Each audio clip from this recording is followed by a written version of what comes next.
মাটি খুঁড়ে বাড়ি থেকে গাঁজা উদ্ধার শীতলকুচি থানার পুলিশের।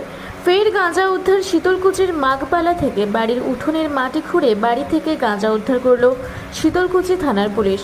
শীতলকুচি থানার অন্তর্গত মাঘপালায় পুলিশের বিশেষ অভিযান।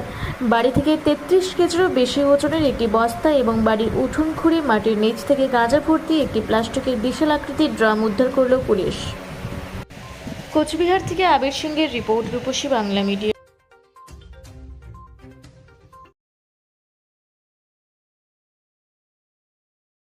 মুড়া ব্লকের লধুরকা গ্রামের অদূরে অবস্থিত দৌলত পাবলিক স্কুলের দখলে থাকা বেশ কিছু জমি নিয়ে শুরু হয়েছে আইনি জটিলতা।